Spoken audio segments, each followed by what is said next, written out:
जय श्री हरि। शरद ऋतु की अश्विन मास की पूर्णिमा को हम शरद पूर्णिमा, शरदोत्सव, रास पूर्णिमा, कोजागरी पूर्णिमा और कमला पूर्णिमा के नाम से तो जानते ही हैं।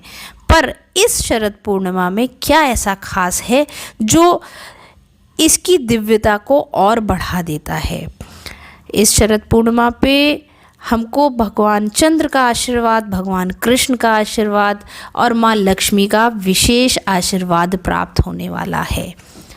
चंद्रमा अपनी पूर्ण आभा के साथ 16 कलाओं के साथ पूर्णिमा तिथि पर विद्यमान होते हैं और अपनी अमृत वर्षा पृथ्वी पर करते हैं। पर इस बार शरद पूर्णिमा का उदय 30 अक्टूबर शाम 5:45 पर 27 दिव्य योगों के बीच हो रहा है। इन दिव्य योगों में अमृत सिद्धि योग, सर्वार्थ सिद्धि योग, त्रिपुकर योग और रवि योग तो सम्मिलित हैं ही। विशेष शुभ फलदायी माँ लक्ष्मी का दिन शुक्रवार भी सम्मिलित है। 27 योगों का साथ माँ लक्ष्मी के दिन शुक्रवार का साथ में चंद्रमा और मंगल, यानी कि पूर्णिमा जब तिथि उदय हो रही है तो चंद्रमा जो मंगल की राशि मेष में संचरण करेंगे और मंगल ग्रह से मात्र 7 डिग्री के अंतर पर विद्यमान होंगे, जो एक दिव्य चंद्र मंगल योग को उत्पन्न कर रहा है।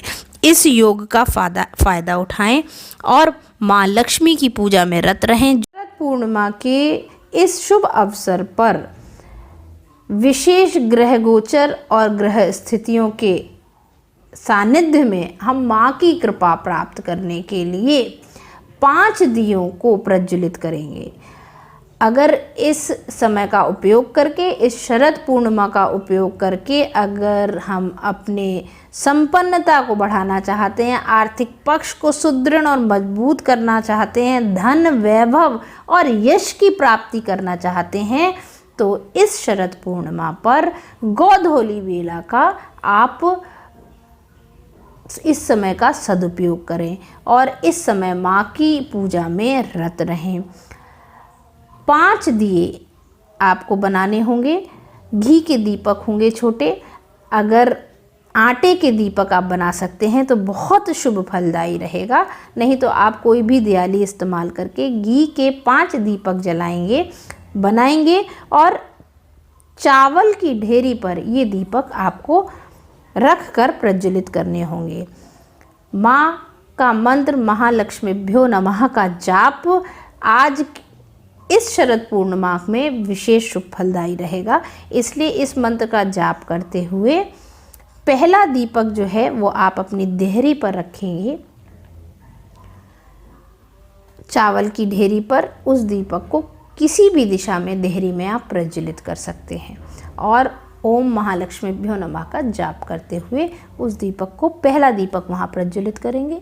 दूसरा दीपक माँ तुलसी के पास चावल की ढेरी रखकर उस दीपक को प्रज्वलित करेंगे, महालक्ष्मीभ्यो नमः का जाप करते हुए।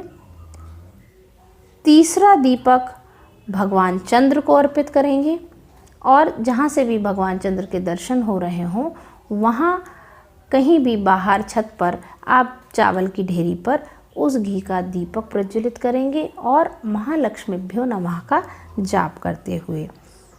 चौथा दीपक आप अपने घर में ईशान कोण में रख सकते हैं, उत्तर दिशा में रख सकते हैं और चावल की ढेरी पर दीपक प्रज्वलित करते हुए महालक्ष्मीभ्यो नमः का जाप कर सकते हैं।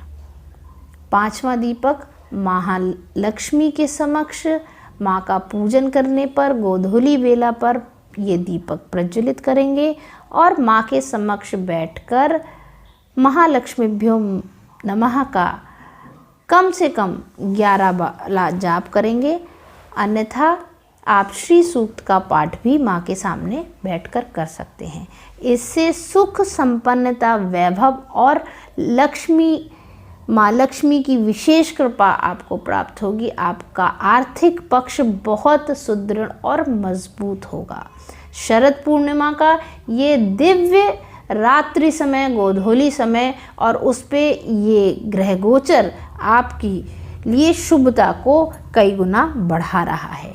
इसलिए आज अपने घर में धन लक्ष्मी वैभव लाने के लिए इस बेला, इस गोधूली बेला का प्रयोग कर माँ को पूजन में माँ के रत रहें। और जिस तरह से आपको बताया है उस तरह से अगर आप पूजन करते हैं, माँ का दीप प्रज्वलित करते हैं, तो कहीं ना कहीं सौभाग्यता को प्राप्त करेंगे।